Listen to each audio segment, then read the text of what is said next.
दोस्तों नमस्कार।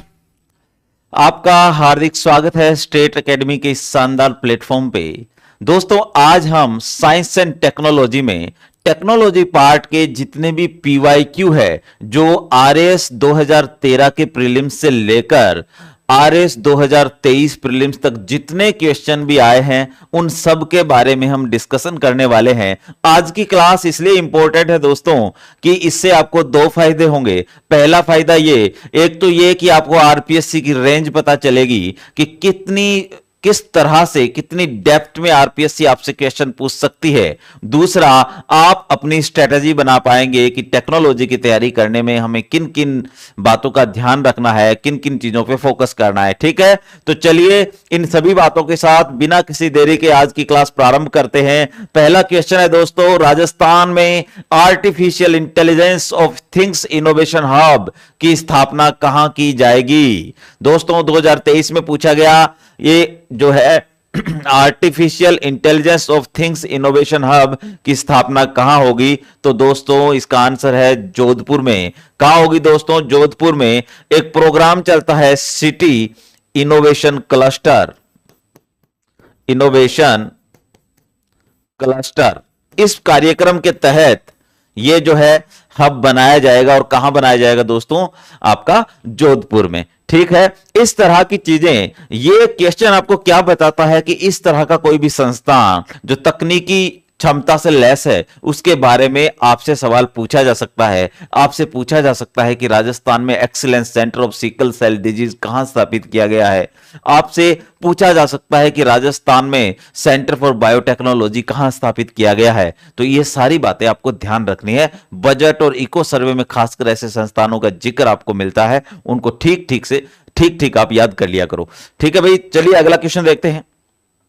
राजस्थान विधानसभा द्वारा 2023 में पारित एक विधेयक द्वारा दूसरा राजस्थान पशु चिकित्सा और पशु विज्ञान विश्वविद्यालय कहां स्थापित किया जाएगा। देखिए, राजस्थान में एक यूनिवर्सिटी है जिसका नाम है राजस्थान पशु चिकित्सा और पशु विज्ञान विश्वविद्यालय।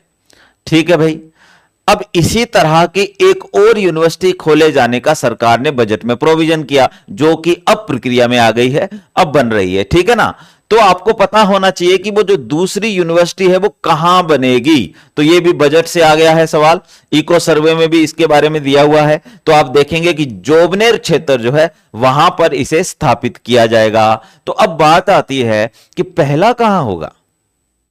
आती है ना, ओबीएस है, हमें जानना चाहिए, ऐसे दिमाग भी हमारा ऐसे ही काम करना चाहिए। तो पहला है दोस्तों बीकानेर में। पहला कहां है? बीकानेर में। ठीक है, अब बीकानेर में पहला है, नाम सेम है। दूसरा जोबनेर में हो गया। अब एक और यूनिक फैक्ट है इसके बारे में कि राजस्थान अकेला ऐसा स्टेट है जिसके पास दो इस तरह के विश्वविद्यालय है जो पशु चिकित्सा के लिए काम करते हैं। ठीक है भाई, राजस्थान अकेला स्टेट है, ये इंपॉर्टेंट फैक्ट है। चलिए भाई आगे बढ़ते हैं। अगला क्वेश्चन है दोस्तों कि इनमें से कौन सा समूह मिलेट्स सीरियन फसलों का है। यहां पर आपको कुछ ऑप्शन दिए गए हैं और आपको पहचानना है कि इसमें मोटे अनाज का कौन सा ग्रुप है। मोटा अनाज यानी दोस्तों देखिए, ये जो मिलेट्स होते हैं ना, इनको हम क्या कहते हैं? मोटा अनाज। ठीक है, इन्हें सुपर फूड भी कहा जाता है। इन्हें क्या कहा जाता है? Super food. इन्हें पोषक अनाज भी कहा जाता है, पोषक अनाज। इन्हें सीरियन भी कहा जाता है। अब सीरियन तो संसद में बजट प्रस्तुत करते समय निर्मला सीतारामन, भारत की जो वित्त मंत्री है, उन्होंने इस शब्द का प्रयोग किया। तो सीरियन शब्द भी किसके लिए है दोस्तों? मिलेट्स के लिए। अब ये जानने के अलावा आपको जानना चाहिए कि इंटरनेशनल ईयर ऑफ मिलेट्स कब मनाया जाता है। तो दोस्तों इंटरनेशनल ईयर ऑफ मिलेट्स मनाया गया 2023 में।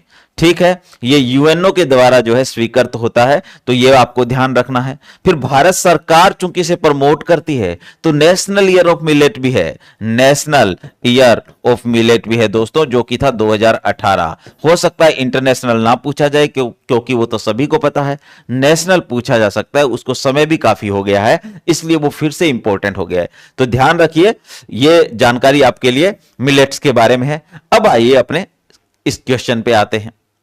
देखिए ऑप्शन 1 क्या कहता है कि बाजरा, मक्का, कोदो, ज्वार। यहां आप देखेंगे कि जो ये मक्का है ना, ये मोटे अनाज का पार्ट नहीं है। आप देख बाजरा, कोदो, ज्वार तो सही है, जब एक गलत हो गया तो ये पूरा ही ऑप्शन आपका जो है गलत हो जाएगा। दूसरा देखिए रागी, बाजरा, कोदो, मूंग। मूंग दोस्तों मोटा अनाज नहीं होता है, तो ये भी आपका गलत हो गया। तीसरा देखिए कोदो, बाजरा, मक्का, कांगनी, या मक्का फिर नहीं है, तो यह भी गलत। तो अब बचेगा ही कौन, एक ही ऑप्शन बचा है आपके पास, ज्वार, कोदो, कांगनी, रागी। दोस्तों आपकी जानकारी के लिए मैं बता दूं कि मिलेट्स को दो भागों में बांटा जाता है। मुख्य मिलेट्स, पहला क्या है, मुख्य मिलेट्स, और दूसरा है गौण या लघु मिलेट्स, गौण या लघु मिलेट्स।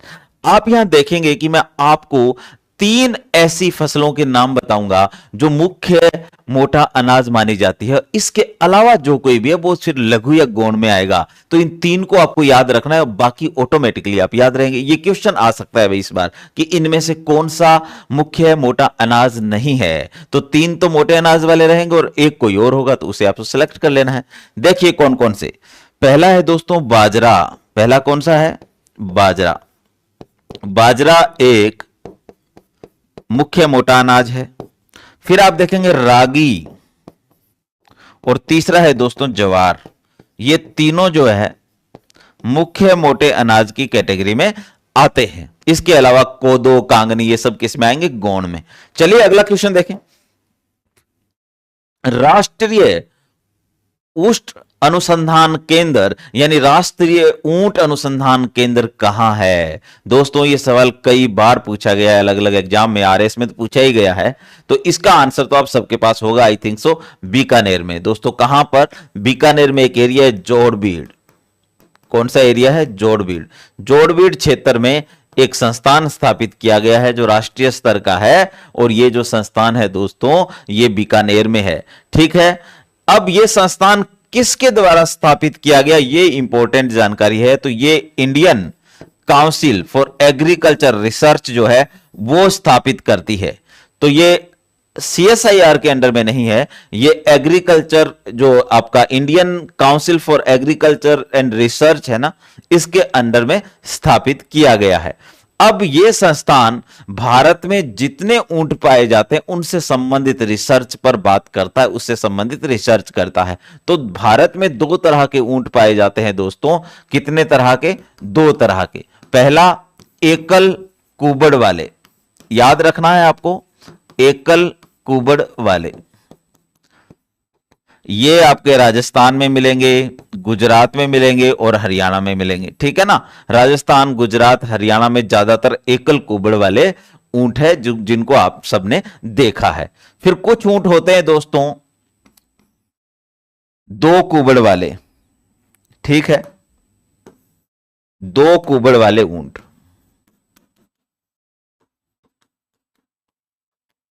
क्या भारत में पाए जाते हैं क्या 2 कुबड़ वाले ऊंट? ये स्टेटमेंट के रूप में आ जाए तो आप क्या करेंगे कि भारत में 2 कुबड़ वाले ऊंट भी पाए जाते हैं। जी हां, भारत में पाए जाते हैं। और कहां मिलते हैं दोस्तों, लद्दाख में। कहां मिलते हैं, लद्दाख में। और लद्दाख में भी कहां, नुब्रा घाटी में। कहां मिलते हैं दोस्तों, नुब्रा घाटी, जो नुब्रा रिवर है उसकी घाटी को नुब्रा घाटी कहते हैं, वहां मिलते हैं। यह बात आपको ध्यान रखनी है। एक बार आरपीएससी ने मेंस में नुब्रा घाटी पर 2 नंबर का क्वेश्चन भी पूछा हुआ है, आई थिंक सो 2012 का जो मेंस था आरएस का, उसमें पूछा था। तो ये ध्यान रखना दोस्तों। अब आपको ये जानकारी मैंने क्यों दी, इसलिए दी कि ये जो राजस्थान में ये जो संस्थान है ना, इस संस्थान के द्वारा इन दोनों ही प्रकार के ऊंटों पर रिसर्च किया जाता है। कल को ऐसा पूछ लिया जाए कि केवल 1 कुबड़ वाले ऊंट का रिसर्च करते हैं, उस पर ही जो है अपना पूरा कार्य योजना इनकी रहती है, तो ये स्टेटमेंट गलत हो जाएगा, क्योंकि दोनों तरह के ऊंटों का जो है रिसर्च करते हैं। चलिए आगे बढ़ते हैं। अगला क्वेश्चन है कि निम्न में से किस कंपनी की स्थापना राजस्थान सरकार द्वारा 21वीं शताब्दी में सूचना प्रौद्योगिकी कौशल को विकसित करने के उद्देश्य से की गई है? बताइए भाई, किस उद्देश्य से की गई है, कौन सी कंपनी है? तो दोस्तों इसका आंसर है 1, Rajasthan knowledge company limited, RKCL, जिसका आप डिप्लोमा प्रोग्राम ज्वाइन करते हो। आपको बहुत सारी नौकरियों के लिए इसका सर्टिफिकेट जरूरी होता है। RKCL वो कंपनी है जो राजस्थान नॉलेज कंपनी लिमिटेड के नाम से जानी जाती है। इसका मुख्य उद्देश्य क्या है? राजस्थान में 21वीं सदी में सूचना प्रौद्योगिकी से संबंधित कौशल विकसित करना, क्योंकि आने वाला जो समय है वो तो डिजिटल दुनिया का होगा, तो तकनीकी ज्ञान होना बहुत जरूरी है, इंफॉर्मेशन टेक्नोलॉजी का ज्ञान होना बहुत जरूरी है, डिजिटल साक्षरता होना बहुत जरूरी है। तो इसलिए जो है यह कंपनी राजस्थान में स्थापित की गई। आगे देखिए, राजीव गांधी जैव प्रौद्योगिकी केंद्र कहां स्थित है? बताइए भाई, राजीव गांधी जैव प्रौद्योगिकी केंद्र, Rajiv Gandhi centre for biotechnology Bharat में कहां पर है? दोस्तों यह है आपका तिरुवनंतपुरम में। तिरुवनंतपुरम कहां है? केरला में। तिरुवनंतपुरम कहां है? केरल में। ठीक है। इस संस्थान को 2002 में एपीजे अब्दुल कलाम ने इसका उद्घाटन किया था। तो ये 2002 में स्थापित हुआ दोस्तों। तो एपीजे कलाम ने इसका उद्घाटन किया। ठीक है, यह बात आपको ध्यान रखनी है कि यह सेंटर कहां है। लेकिन यह तो भारत की बात हो गई, राजस्थान का सेंटर कहां है? तो राजस्थान के सेंटर का नाम मैं बताता हूं पहले आपको कि APJ Abdul Kalam centre for biotechnology.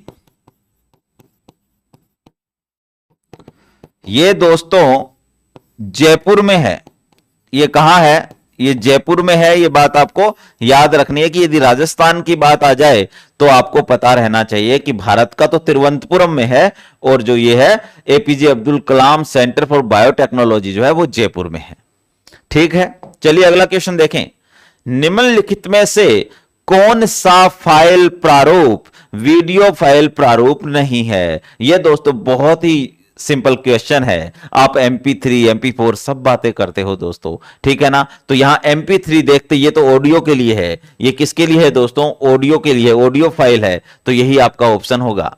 इसके अलावा MP4, AV1, MOV, ये सारे के सारे .MOV, ये सब अलग अलग कंपनियों के द्वारा बनाए गए वीडियो फाइल प्रारूप है दोस्तों। तो यहां पर आपका आंसर क्या हो जाएगा? MP3।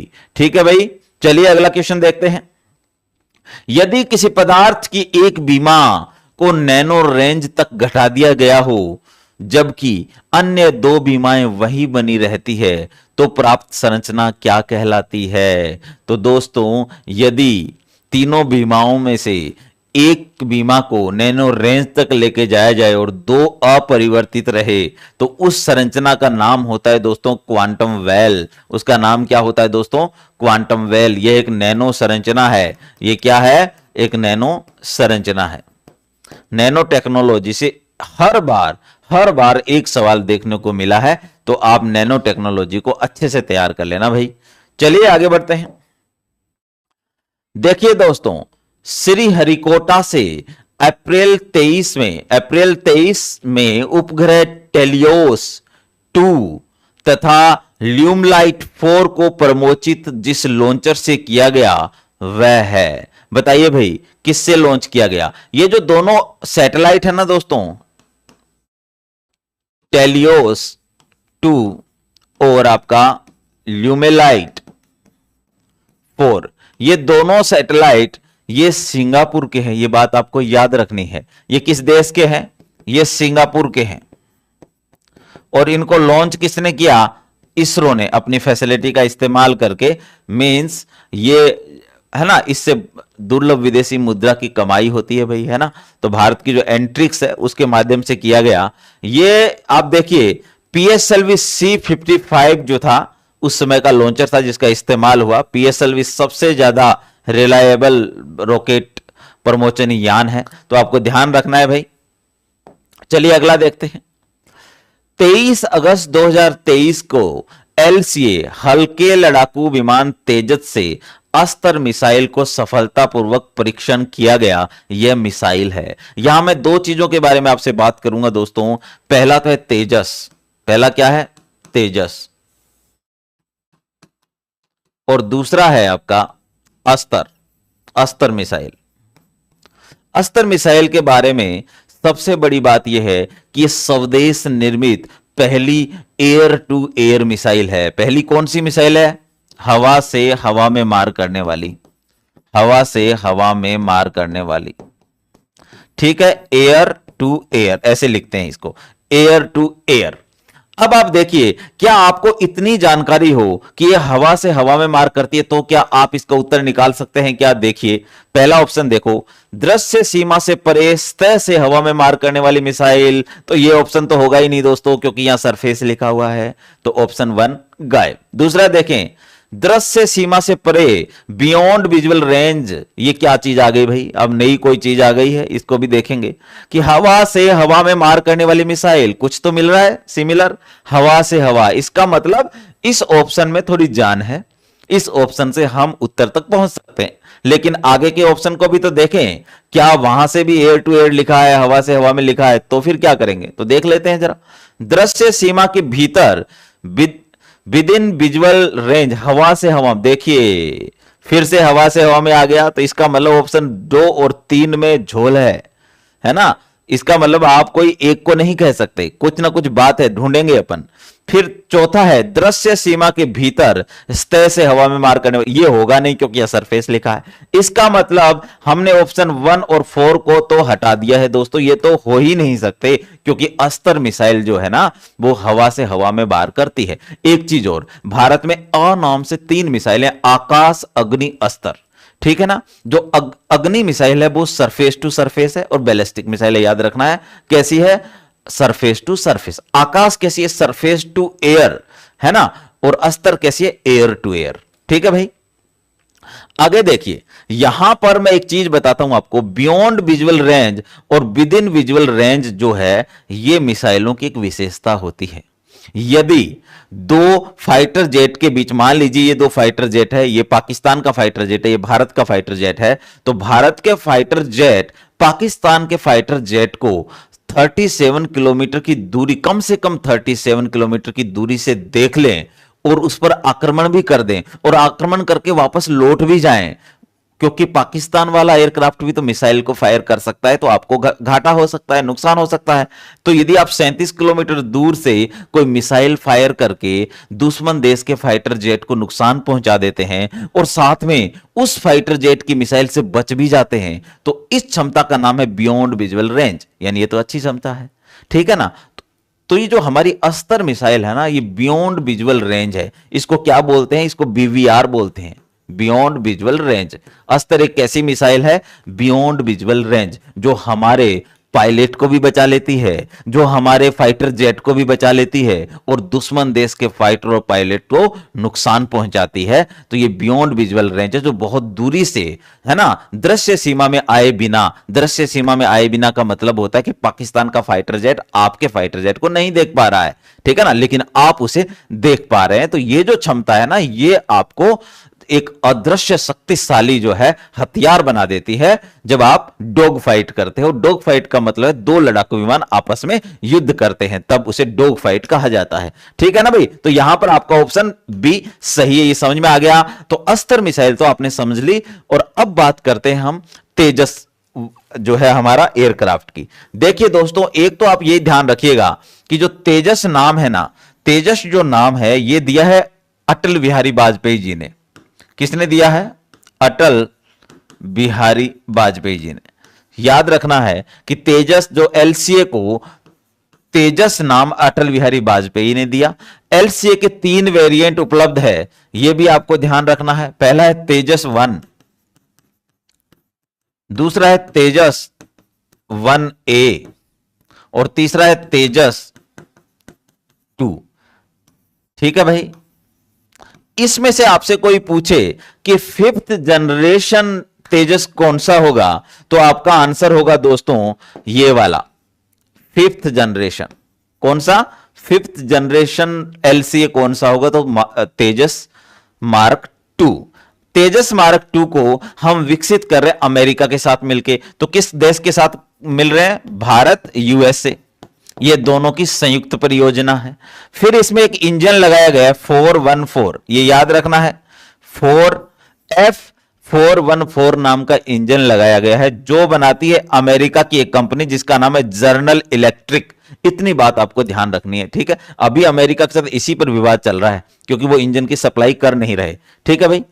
एक इस इंजन की सप्लाई भी नहीं कर रहे हैं, और एक और इंजन है, ये जो आपका तेजस मार्क आपका 1A है ना, इसमें एक इंजन लगा है F404। ये भी किसने बनाया? General electric. इसकी भी सप्लाई नहीं कर रहा है अमेरिका, अभी हाल ही में बहुत चर्चा में है। तो सवाल आ सकता है यहां से, कंपनी का नाम जरूर याद रखना है, जनरल इलेक्ट्रिक, ठीक है भाई। अब तेजस 1A जो है ये रिप्लेस करेगा मिग 21 बाइसन को, मिग 21 बाइसन को, ठीक है भाई।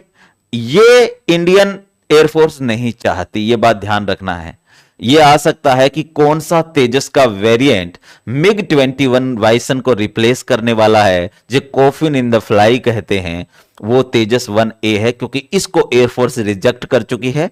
इसलिए फिर से HAL ने इसे बनाया था मॉडिफाई करके, क्योंकि भारत इंजन बनाने की टेक्नोलॉजी में थोड़ा सा पिछड़ा हुआ देश है, और इंजन एक फाइटर जेट की जान होता है भाई, है ना। इंजन यदि मजबूत होगा तो फाइटर जेट फिर बहुत ताकतवर होते हैं ठीक है ना। तो ये ध्यान रखना है आपको, तेजस के बारे में भी और अस्त्र मिसाइल के बारे में भी। चलिए आगे बढ़ते हैं दोस्तों। डिजिटल जानकारी के लिए माप की निम्नलिखित इकाइयों को सही क्रम में व्यवस्थित करें।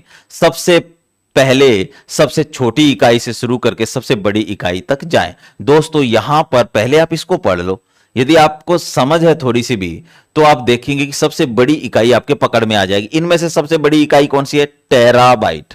सबसे बड़ी इकाई कौन सी है भाई? टेराबाइट। ये इसको टीबी से लिखते हैं हम।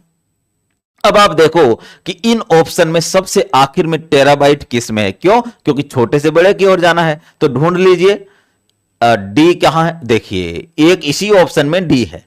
इसका मतलब यदि आपको सिर्फ टेराबाइट पता है ना, तो आपका आंसर मिल जाएगा। ऐसे कई क्वेश्चन आते हैं दोस्तों जिनमें हल्की सी इंफॉर्मेशन आपको होती है और आप उत्तर तक पहुंच बना लेते हैं। तो इस कैपेसिटी को भी जो है ना काम में लेना है। फिर आप देख लीजिए टेराबाइट से छोटा जो ई है गीगाबाइट आ गया, फिर सी आपका हो गया मेगाबाइट, फिर किलोबाइट आ गया, फिर बी जो है आपका बाइट आ गया, एफ जो है बिट, बिट सबसे छोटी है, फिर बाइट आएगा, है ना।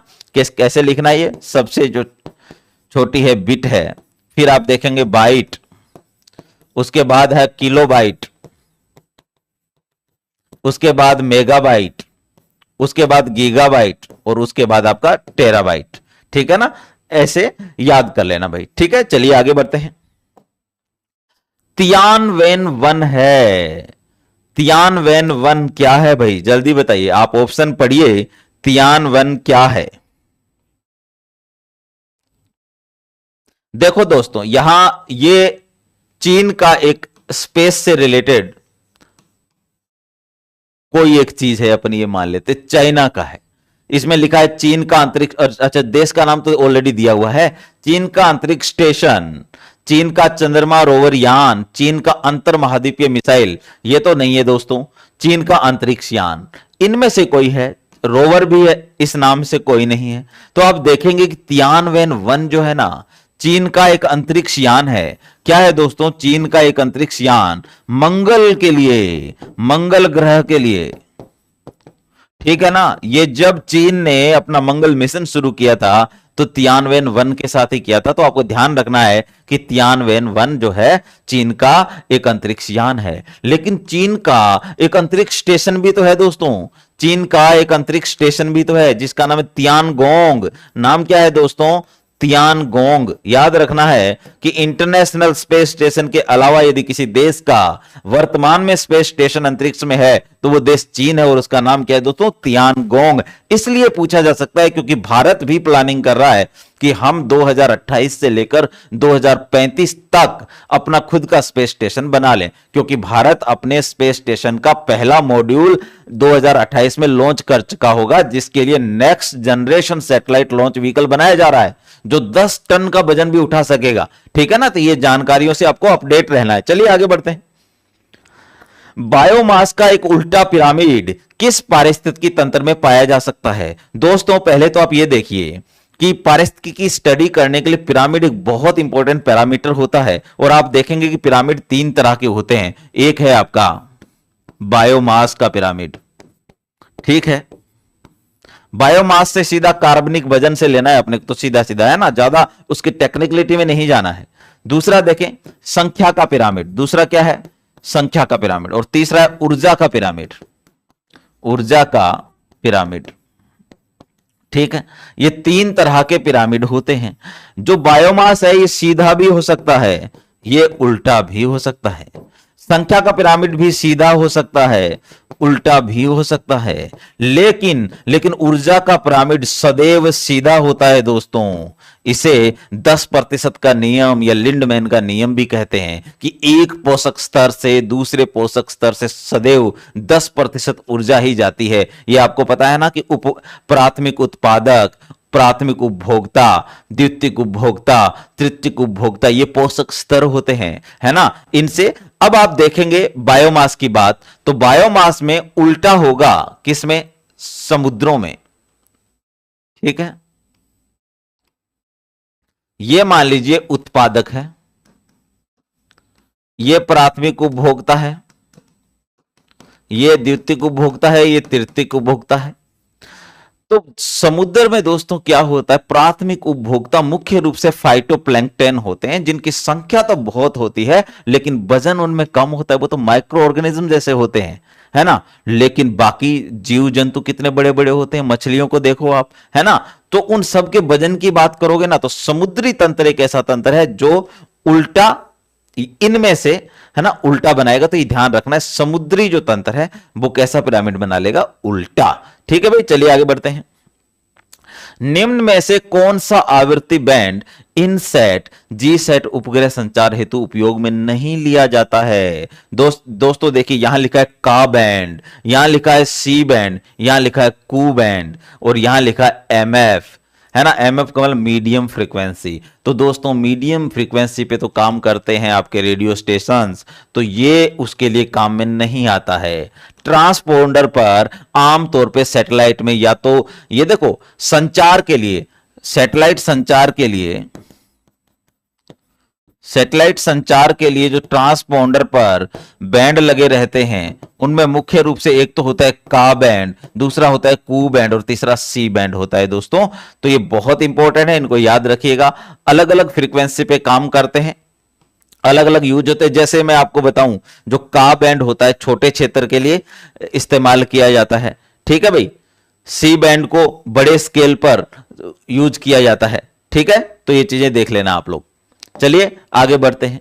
रक्षा अनुसंधान एवं विकास संगठन का आदर्श वाक्य है। यह तो एक झलकी थी दोस्तों, हो सकता है आरपीएससी आगे अलग अलग संस्थाओं के आदर्श वाक्य पूछ ले।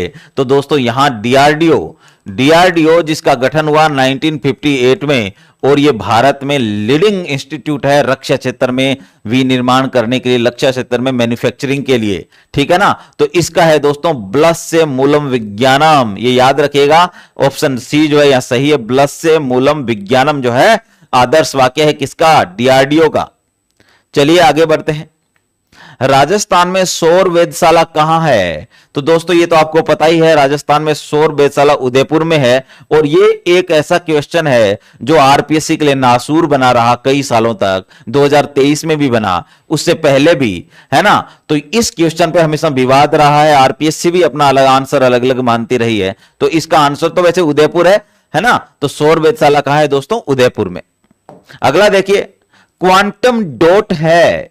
क्वांटम डॉट भाई दोस्तों नैनो पदार्थ है। क्या है? नैनो पदार्थ। ये चीज आपको ध्यान रखनी है।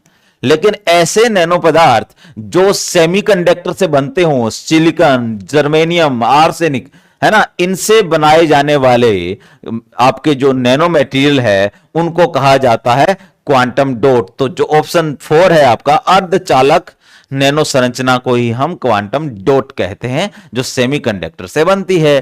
ठीक, देखिए नैनो टेक्नोलॉजी से हर बार क्वेश्चन आया भाई, हर बार। चलिए आगे बढ़ते हैं।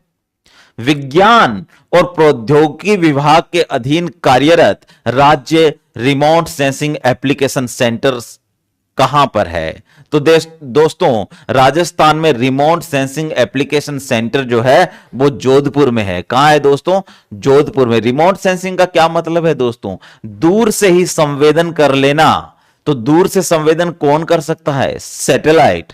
तो जो सैटेलाइट का डेटा है इसरो का, है ना, जो मैपिंग का डेटा है, पानी कहां मिलेगा, खनिज कहां होंगे, किस तरह के खनिज होंगे, इस तरह की जो जानकारियां हैं इसरो के सैटेलाइट्स देते हैं, जिनको हम रिमोट सेंसिंग सैटेलाइट कहते हैं। रिमोट सेंसिंग सैटेलाइट भी दो तरह के होते हैं, एक्टिव और आपका पैसिव। जो पैसिव होता है वो केवल दिन में काम करता है, और जो एक्टिव होता है वो दिन और रात दोनों में काम करता है, क्योंकि उसमें एक विशेष प्रकार का राडार लगता है जिसका नाम सिंथेटिक अपर्चर राडार होता है, सार, जिसे शॉर्ट में क्या कहते हैं? सार। इसी से एक उपग्रह Nisar, NASA, ISRO, synthetic aperture radar. आप देख लीजिए वो किस तरह का रिमोट सेंसिंग सैटेलाइट है। समझ में आ गई बात? अब यह डेटा भारत के केंद्रीय एजेंसी के पास हैदराबाद में स्टोर होता है, जिसे रिमोट सेंसिंग एजेंसी कहते हैं। उस रिमोट सेंसिंग एजेंसी के अंडर में पूरे भारत में कुछ रीजनल सेंटर्स है। एक सेंटर राजस्थान में भी है, ठीक है, जो राजस्थान का जो साइंस एंड टेक्नोलॉजी डिपार्टमेंट उसे गवर्न करता है साथ में मिलके, वो दोस्तों जोधपुर में। याद रखना आपको, कहां है? जोधपुर में। ठीक है भाई, चलिए आगे बढ़ते हैं। म्योस का पूर्ण रूप है MOEMS। बताइए भी इसका पूर्ण रूप क्या है? इसका पूर्ण रूप होता है दोस्तों माइक्रो ऑप्टो इलेक्ट्रोमैकेनिकल सिस्टम। ठीक है भाई, ये रोबोटिक सिस्टम होते हैं दोस्तों, रोबोट्स बनाने के लिए और इस तरह की ही संरचनाएं बनाने के लिए इनका निर्माण किया, इसका इस्तेमाल होता है। तो माइक्रो ऑप्टो इलेक्ट्रोमैकेनिकल सिस्टम इसका पूर्ण रूप है, और ऐसे पूर्ण रूप वाला एक आध क्वेश्चन हर बार पूछा गया है, लगभग हर बार। ठीक है भाई, चलिए आगे बढ़ते हैं। पृथ्वी का पूरा चक्र लगाने वाले प्रथम सौर ऊर्जा चलित वायुयान का नाम क्या है? दोस्तों, सोलर इंपल्स पहला ऐसा वायुयान था जो सोलर एनर्जी से चलता था। एक सिंगल बूंद भी इसने तेल की इस्तेमाल नहीं की कभी। इसका एक वेरिएंट जिसने पूरी पृथ्वी का चक्कर लगा दिया था वो है दोस्तों आपका सोलर इंपल्स 2। याद रखना है, कौन सा है भाई? Solar impulse 2। चलिए अगला क्वेश्चन देखें। भारत का कौन सा भारतीय राज्य पहला डिजिटल राज्य घोषित किया गया है? बताओ भी, ऑफिशियली भारत का कौन सा राज्य डिजिटल राज्य घोषित किया गया है? जल्दी बताइए। देखिए, आंसर है केरल। आंसर क्या है दोस्तों? केरल। लेकिन ऐसा क्यों है? क्यों है कि यह पहला डिजिटल राज्य? ये इसलिए है दोस्तों कि केरल के सभी गांव ब्रॉडबैंड से जुड़े हुए हैं। सभी गांव ब्रॉडबैंड से जुड़े हुए हैं। ठीक है, पहली बात। पूरा राज्य 100% मोबाइल कनेक्टिविटी में है। तो 100% मोबाइल कनेक्टिविटी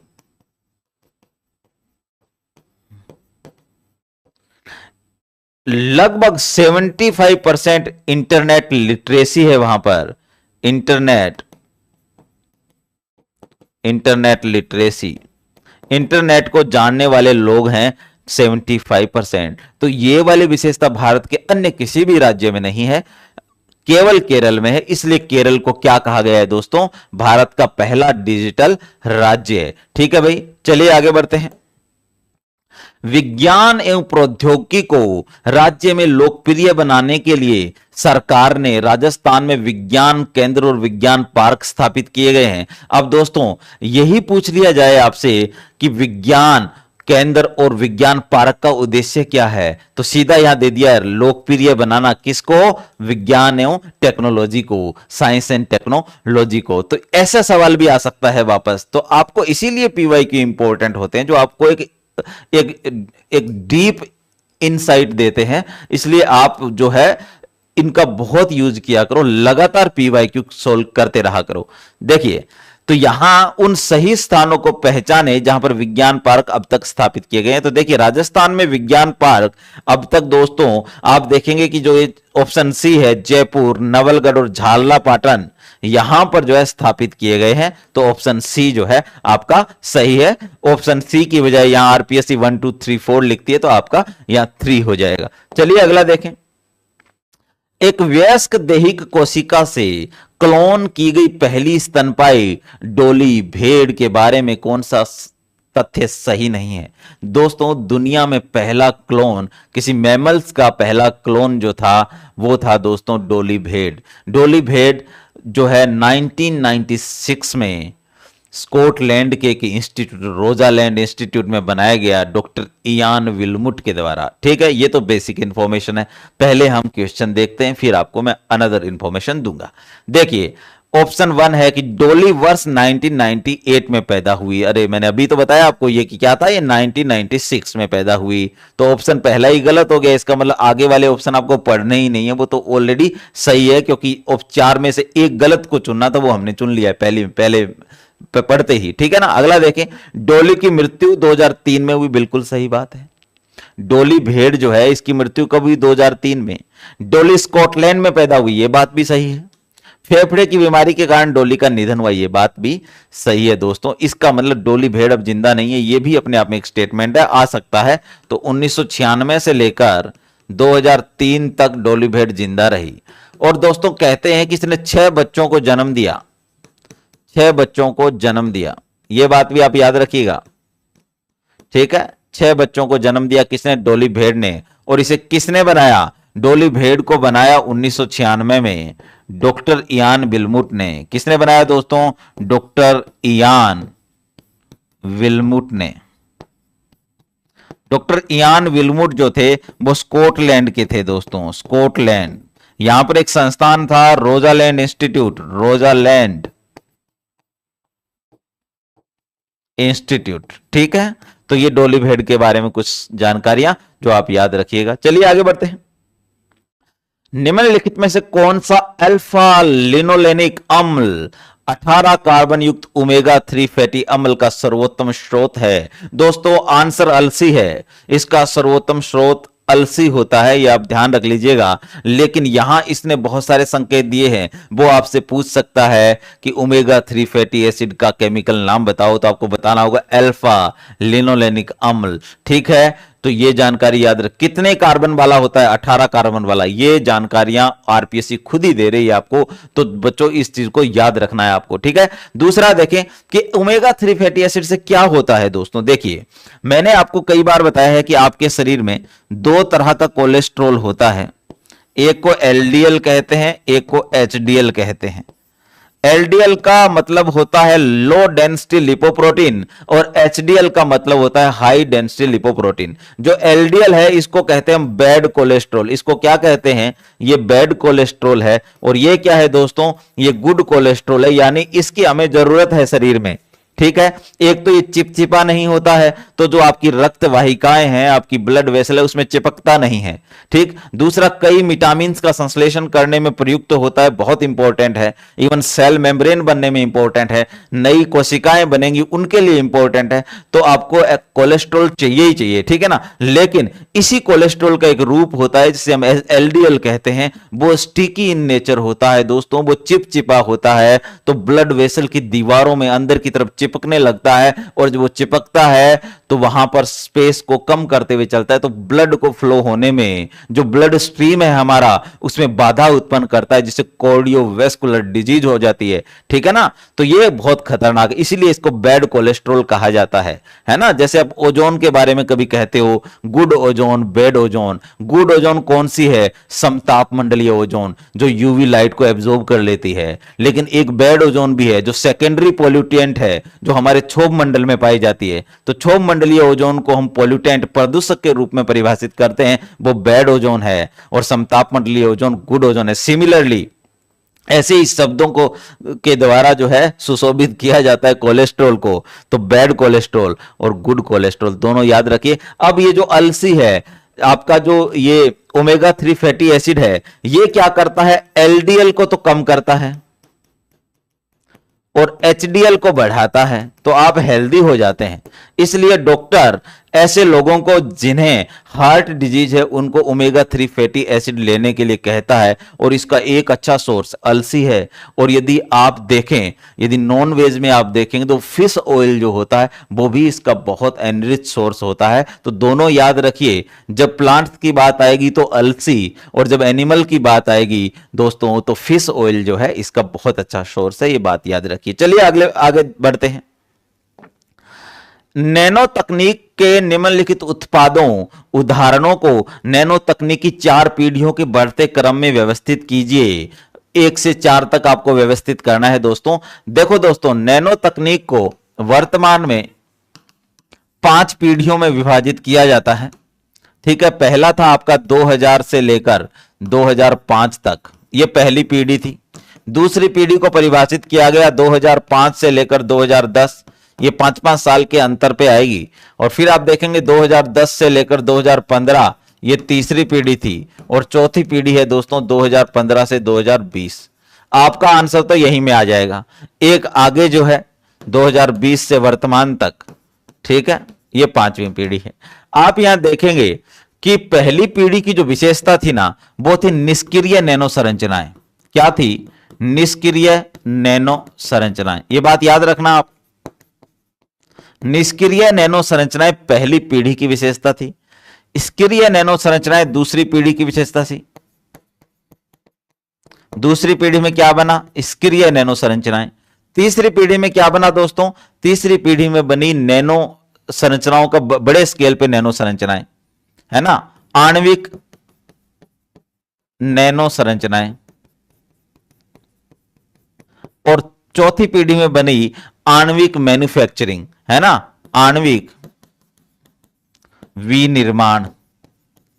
और आणविक विनिर्माण को बहुत ज्यादा बढ़ा दिया गया है वर्तमान में। अब ये चारों पीढ़ियों की विशेषताएं। अब यहां पर आप देखो दोस्तों, यहां आप एक चीज देख रहे हैं, लक्षित दवाएं। ये शब्द देख रहे हो, लक्षित दवाएं, टारगेटेड मेडिसिन। दोस्तों टारगेटेड मेडिसिन दूसरी पीढ़ी का एग्जाम्पल है। क्यों? क्योंकि ये एक्टिव होते हैं। कैसे होती है? एक्टिव नैनो स्ट्रक्चर से। तो यहां कौन आ जाएगा आपका? लक्षित दवाएं। तो दूसरी पीढ़ी में तो कौन आ जाएगा? लक्षित दवाएं। आप देख लीजिए डी दूसरे नंबर पे कहां है वो देखो बस आप। तो ये देखिए, यदि आपने डी निकालिया तो आपको उत्तर ही मिल गया। देखिए सी, इसमें 3 नंबर जो है सही होगा। ए जो है एरोसोल, पहली पीढ़ी का है। एरोसोल नैनो संरचनाएं जो है पहली पीढ़ी की, कोई निष्क्रिय नैनो संरचनाएं हैं, ठीक है ना।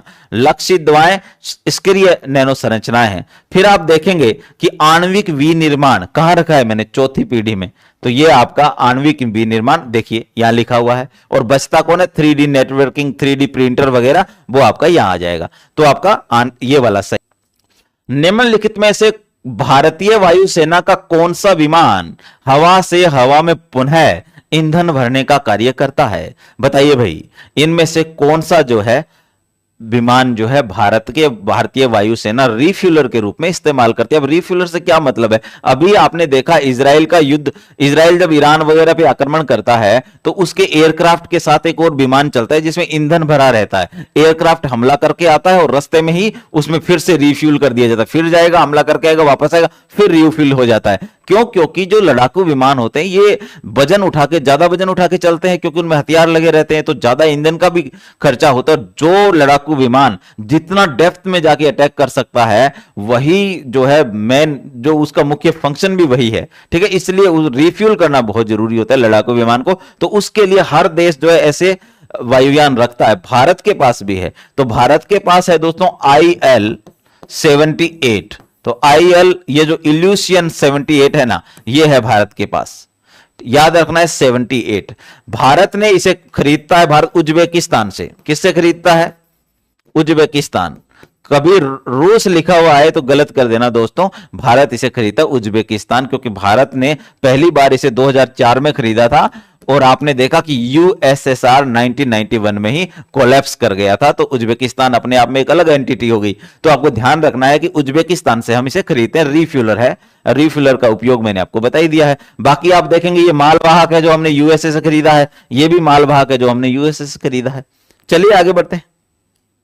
निम्नलिखित में से कौन सी एक भारतीय नौसेना की नाभिकीय ऊर्जा द्वारा संचालित पनडुब्बी है। बताइए भाई इनमें से कौन सी है जो नाभिकीय परमाणु ऊर्जा से चलती है। भाई आप देखेंगे कि शिशुमार जो है, सल्की या सिंधुबुर, ये सब डीजल इलेक्ट्रिक है। ये कैसी है? ये डीजल इलेक्ट्रिक पनडुब्बियां हैं। आईएनएस चक्कर जो है ये भारत की, उस समय जब एग्जाम ये क्वेश्चन आया होगा ना, उस समय आईएनएस चक्कर भारत के पास थी। एक्चुअली ये तो रूस से लीज पर ली थी हमने।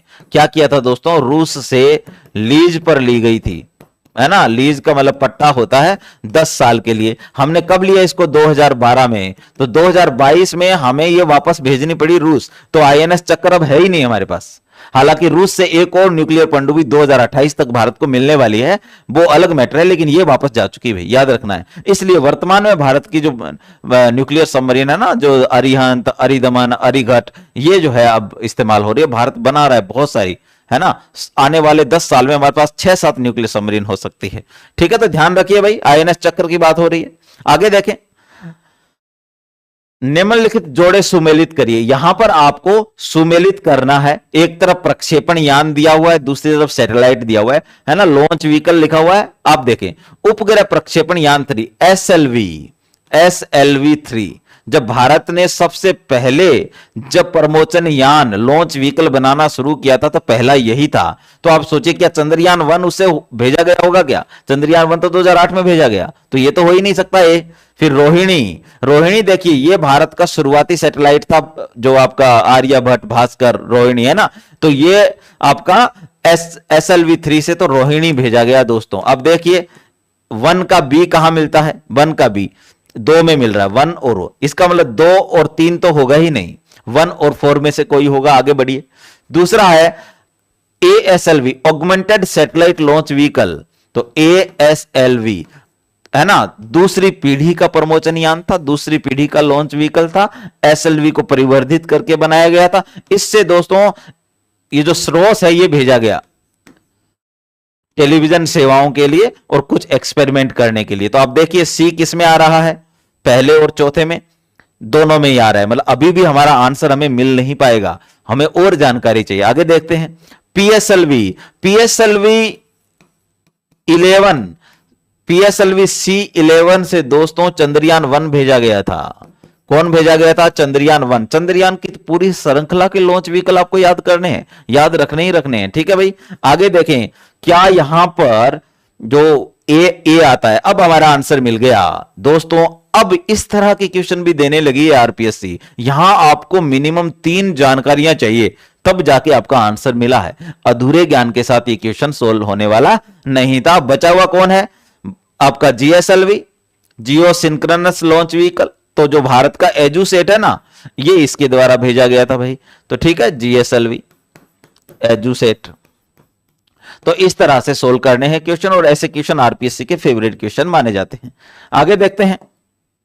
रक्षा अनुसंधान विकास संगठन ने ल्यूकोस्किन नामक एक औषधि विकसित की। इसका इस्तेमाल के उपचार में किया जाता है। दोस्तों ल्यूकोस्किन जो है ना, ये सफेद दाग बन जाते हैं ना स्किन पे, उसके इलाज के लिए क्रीम बनाई थी। तो ये जो ल्यूकोडर्मा नाम की एक बीमारी के लिए बनाया था। ठीक है, ल्यूकेमिया तो कैंसर होता है ब्लड का, ठीक है ना भाई। ल्यूकोरिया एक रोग होता है श्वेत परदर महिलाओं में, है ना। जब वेजाइना से श्वेत पदार्थ निकलने लगता है बाहर, तो वो ल्यूकोरिया है। और फेफड़ों का कैंसर तो ये है ही, है ना, उसके बारे में तो बात ही नहीं कर रहा है। ल्यूकेमिया क्या है? ब्लड कैंसर है, जिसमें WBC बढ़ने लगती है ना। ये ब्लड कैंसर है, WBC की संख्या बढ़ जाती है। कैंसर का मतलब क्या? Uncontrolled growth of cells. ठीक है भाई, चलिए आगे बढ़ते हैं।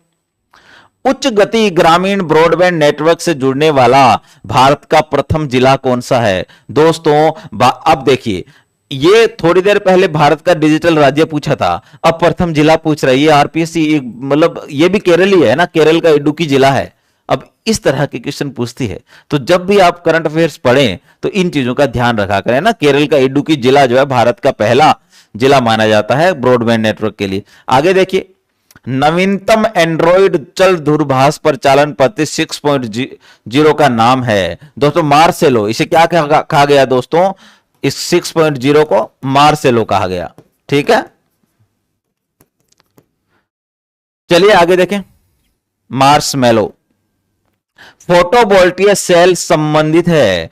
फोटोवोल्टिक सेल दोस्तों सौर ऊर्जा से संबंधित है। सौर ऊर्जा से जो है उसका उत्पादन करते हैं। तो फोटोवोल्टिक सेल सौर ऊर्जा से संबंधित होते हैं।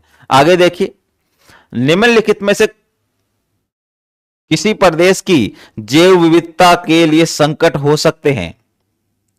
भूमंडलीय तापन भी देखिए, ग्लोबल वार्मिंग होगी तो ये डेफिनेटली हो सकता है, क्योंकि उससे ग्लोबल वार्मिंग से क्या होगा, जो है पानी का स्तर बढ़ेगा। पानी के स्तर बढ़ने से वो एरिया डूब सकते हैं, तो जैव विविधता की हानि होगी। प्राकृतिक वास का विखंडन, विदेशी प्रजातियों का आक्रमण और शाकाहार को प्रोत्साहन।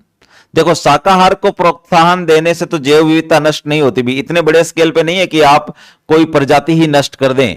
मतलब कोई मूली ज्यादा खाता है तो मूलियों समूल थोड़ी नष्ट हो जाएगी मूली, या गाजर ज्यादा खाता है तो गाजर थोड़ी नष्ट हो जाएगी। जैव विविधता का इससे कोई प्रभाव, तो डी देखो कहां कहां है, डी यहां है, डी यहां है, इसमें है ही नहीं, तो ये होगा ABC। ठीक है ना, आपका आंसर ये हो जाएगा ऑटोमेटिकली।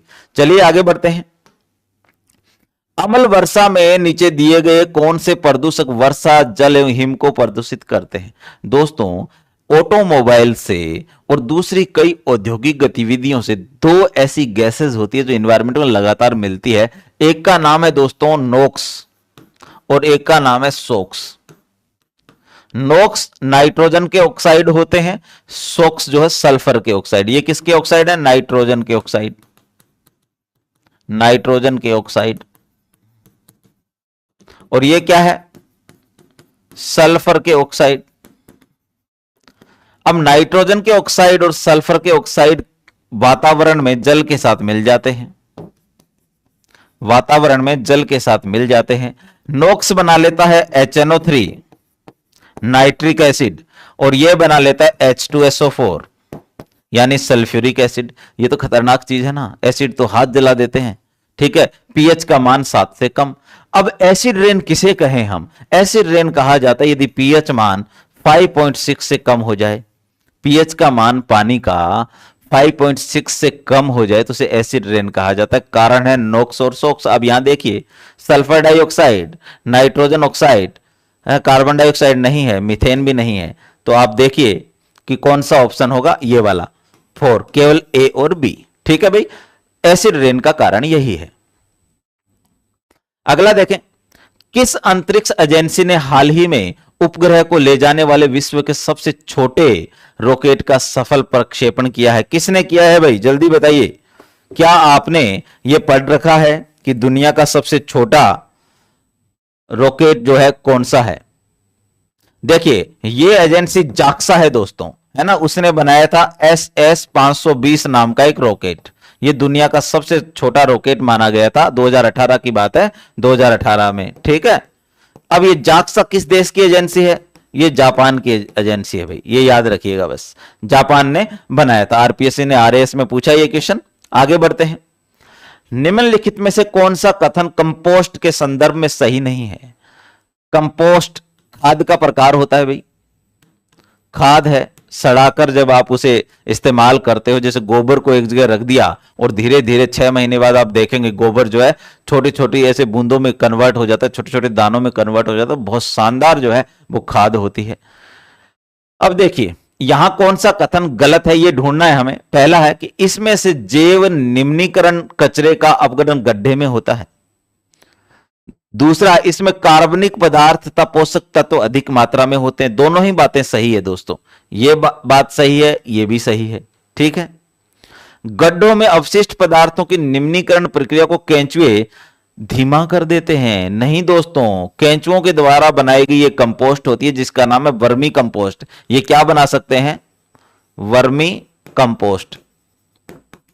बहुत ही शानदार खाद मानी जाती है वर्मी कंपोस्ट। धीमा नहीं करते, ये तीव्र कर देते हैं। ये क्या कर देते हैं?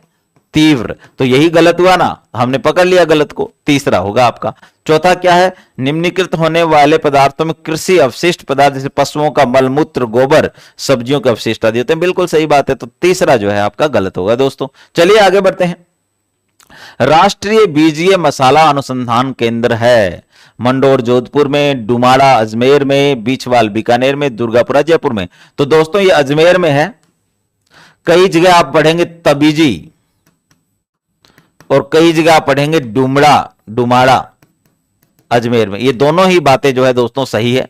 तो ये आपका चाहे तबीजी आए डुमारा आए, ये अजमेर में है। ठीक है भाई, चलिए आगे बढ़ते हैं। ये सेंटर भी किसके अंडर में है? Indian council for agriculture research, है ना, ये है ना, ICAR के अंडर में है, ये भी ध्यान रखना। चलिए आगे बढ़ते हैं। डीएनए फिंगरप्रिंटिंग का आधार है दोस्तों। डीएनए फिंगरप्रिंटिंग देखो, एलेक्स जेफरी नाम के एक व्यक्ति ने 1985 में ब्रिटेन में लिस्टर यूनिवर्सिटी में अपने 2 शिष्यों थीन विल्सन के साथ मिलकर एक तकनीक की खोज की और पता लगाया कि डीएनए में कुछ एरिया ऐसे होते हैं जो हमारे फिंगरप्रिंट की तरह ही यूनिक होते हैं। इसीलिए उस डीएनए के भाग को डीएनए फिंगरप्रिंटिंग कह दिया गया और उन्होंने कहा कि इससे व्यक्तियों को पहचाना जा सकता है। यह दुनिया की सबसे सटीक विश्वसनीय तकनीक है व्यक्तियों को पहचानने की। तो ये जो डीएनए फिंगरप्रिंटिंग तकनीक है, ये किस पर आधारित होती है? तो दोस्तों ये डीएनए बहुरूपता पे आधारित होती है। किस पे आधारित होती है? डीएनए बहुरूपता पर। 2018 में आया था क्वेश्चन। बहुरूपता को हम कहते हैं पॉलीमॉर्फिज्म। क्या कहते हैं? पॉलीमॉर्फिज्म। ये जो पॉलीमॉर्फिज्म होती है ना, ये डीएनए में पाई जाने वाली विविधता है। ये डीएनए में पाई जाने वाली क्या है? विविधता। ठीक है, ये 2 तरह की होती है। एक तो होती है लंबाई बहुरूपता, एक का नाम है लंबाई बहुरूपता, और लंबाई बहुरूपता को हम लेंथ पॉलीमॉर्फिज्म कहते हैं। दूसरा होती है अनुक्रम बहुरूपता। दूसरा क्या है? अनुक्रम बहुरूपता, जो सीक्वेंस पॉलीमॉर्फिज्म। ये क्या है? Sequence polymorphism. सीक्वेंस पॉलीमॉर्फिज्म में तो हम एक एक नाइट्रोजनी क्षारक जो एडेनिन, गुआनिन, साइटोसिन, थाइमिन, इन सब की स्टडी करते हैं। ठीक है ना। और यहां पर स्पेसिफिक लेंथ को मापा जाता है। इसको STR एनालिसिस भी बोलते हैं। क्या बोलते हैं? STR analysis. भारत में यही STR इस्तेमाल होते हैं। और इसके लिए एक और है फ्रेगमेंट एनालिसिस। इसे क्या कहते हैं? Fragment analysis. भारत में जो तकनीक इस्तेमाल होती है ना, वो फ्रेगमेंट एनालिसिस होती है, STR टेक्निक। और इस पर जो टेक्निक बेस्ड है उसको SNP कहते हैं, सिंगल न्यूक्लियोटाइड पॉलीमॉर्फिज्म, SNP। ये तकनीक भारत में अभी नई नई है, पर पूर्ण रूप से ये तकनीक डेवलप्ड है इंडिया में। यही रहना, भारत में डीएनए फिंगरप्रिंटिंग के जो पिता थे लालजी सिंह को कहा जाता है, और पूरी दुनिया के संदर्भ में एलेक्स जेफरी को फादर ऑफ डीएनए फिंगरप्रिंटिंग कहा जाता है। तो दोनों याद रखना भाई। चलिए आगे बढ़ते हैं। अम्ल वर्षा के लिए निम्नलिखित में से कौन से पर्यावरण प्रदूषक उत्तरदायी है? बताइए भाई। अभी बताया मैंने थोड़ी देर पहले, कार्बन डाइऑक्साइड और नाइट्रोजन नहीं है, कार्बन मोनोऑक्साइड और कार्बन ऑक्साइड नहीं है, तो पहला दूसरा ऑप्शन तो गायब। तीसरा देखें, नाइट्रस ऑक्साइड और सल्फर डाइऑक्साइड, बिल्कुल ओके कर दो भाई। ऑप्शन सी यहां पर आपका होगा। ठीक है, तो ये आपका एसिड रेन के लिए उत्तरदायी है। और एसिड रेन का मतलब होता है जब pH 5.6 से कम हो। ये मैंने बता ही दिया, HNO3 H2SO4 बनते हैं। कल को आपसे कोई पूछ ले कि टॉयलेट क्लीनर के रूप में कौन से एसिड का इस्तेमाल किया जाता है, तो डाइल्यूट HCl का, हाइड्रोक्लोरिक एसिड का इस्तेमाल होता है टॉयलेट क्लीनर के रूप में। याद रखिएगा क्या होता है? Hydrochloric acid. आगे देखिए, एक कण जिसकी कम से कम एक बीमा 10 टू पावर -7 मीटर से कम हो कहलाता है। दोस्तों एक चीज देखना, अभी इस पूरी दुनिया को पार्टिकल साइज के आधार पर यदि विज्ञानों का वर्गीकरण किया जाए ना, तो 4 भागों में बांटा जाता है। पहला है मैक्रो साइंस। पहला क्या है दोस्तों? Macro science. इस मैक्रो साइंस में 10 टू पावर -3 तक के पार्टिकल साइज की स्टडी होती है। किसकी होती है? 10 टू पावर -3 की। तो यहां पर आप देखिए मैक्रो, ये तो होगा ही नहीं। क्यों? क्योंकि ये कितना 10 टू पावर -। आगे देखना, अगला है माइक्रो साइंस। अगला क्या है? Micro science. माइक्रो साइंस में 10 टू पावर -3 से लेकर 10 टू पावर -6 तक जो है इसमें आएगा। तो आप बताइए, ये तो -7 है, तो आप माइक्रो भी नहीं होगा। तो ऑप्शन 1 और 4 तो आपने ऐसे हटा लिया यदि आपको ये पता हो तो। ठीक है ना। चौथा देखिए, चौथा है आपका नैनो साइंस। नैनो साइंस में आप देखेंगे 10 टू पावर -6 से लेकर 10 टू पावर -9 तक। और उसके बाद आता है आपका न्यूक्लियर साइंस। उसके बाद क्या आता है? Nuclear science. वो आता है 10 टू पावर -9 से कम। ठीक है, वो उससे भी छोटा। तो अब देखिए, अब कहां पर आपका ये ठहरेगा? -7 तो इसके बीच आएगा, तो इसका मतलब ये नैनो पार्टिकल है। ऐसे आपके उत्तर मिल जाते हैं यदि आपको कॉन्सेप्ट क्लियर होता है। जिस फिजिक्स, केमिस्ट्री, बायोलॉजी को आपने पढ़ा है ना, वो ये है मैक्रो साइंस। जब आप माइक्रोबायोलॉजी पढ़ते हो वो यहां आ जाती है, और जब आप नैनोटेक पढ़ते हो तो वो तो यहां है ही, और न्यूक्लियर साइंस जिसमें क्वांटम कंप्यूटर बेस्ड होते हैं वो यहां है। ठीक है भाई, चलिए आगे बढ़ते हैं। पीएसएलवी C-37 के द्वारा एक ही उड़ान में 15 फरवरी 2017 को सफलतापूर्वक कितने उपग्रह प्रमोचित किए गए? आंसर है 104। ये आपको पता ही है दोस्तों। हाल ही में क्या हुआ है, ये जो प्रमोचन यान है इसका कुछ टुकड़ा धरती पे गिरा है, धरती के वातावरण में ये वापस प्रवेश कर जलकर नष्ट हो गया है। अब ये फिर से इसी सा अभी 15-20 दिन पहले की बात है, तो फिर से चर्चा में आ गया है। तो वो कौन सा प्रमोचन यान था ये पूछा जा सकता है इस बार। वो कौन सा प्रमोचन यान था? PSLV C-37। कौन सा था दोस्तों? PSLV C-37। सी का मतलब कोर अलोन होता है, ये वेरिएंट होते हैं, है ना।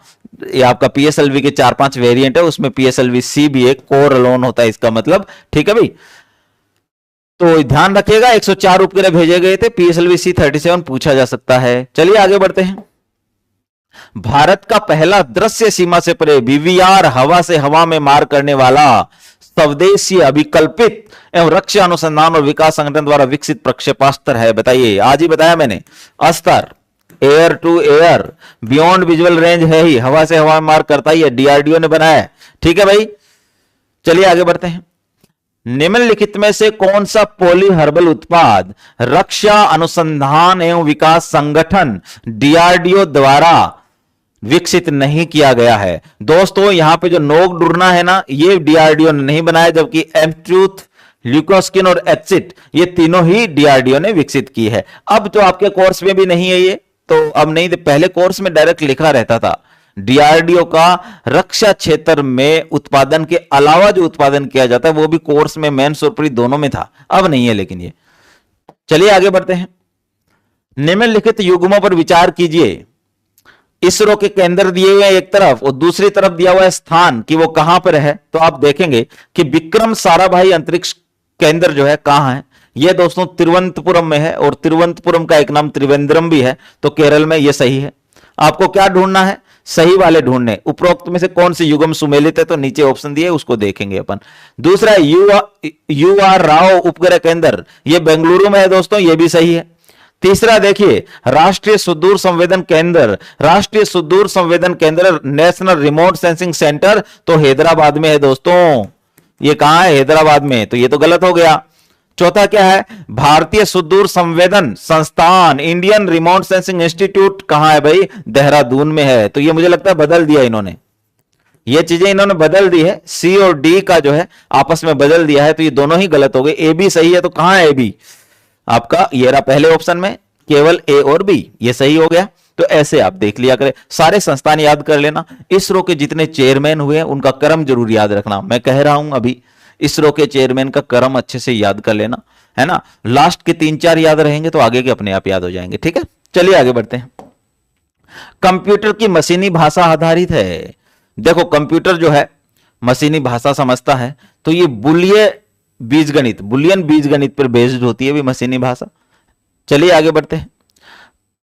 परा उच्च आवृत्ति अल्ट्रा हाई फ्रीक्वेंसी की तरंगें साधारणतः संचरित की जाती है अंतरिक्ष तरंगों के रूप में। यह भाई सैटेलाइट संचार के लिए होती है, अंतरिक्ष तरंगों के रूप में संचरित की जाती है। चलिए आगे बढ़ते हैं। ताम्र संदूषण से बचाने के लिए पीतल के बर्तनों पर सामान्यतः किस धातु की परत चढ़ाई जाती है? दोस्तों टीन की, है ना, रांगे की, टीन की, इसको टीनिंग बोलते हैं। इसका करने से तांबे का जो है आपका संक्षारण नहीं होता, तांबे का कंटेमिनेशन नहीं होता, जैसे जंग लगता है ना, बिल्कुल वैसे ही तो टीनिंग की जाती है।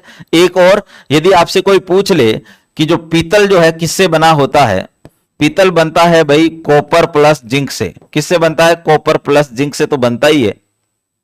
अब इसको याद कैसे रखें?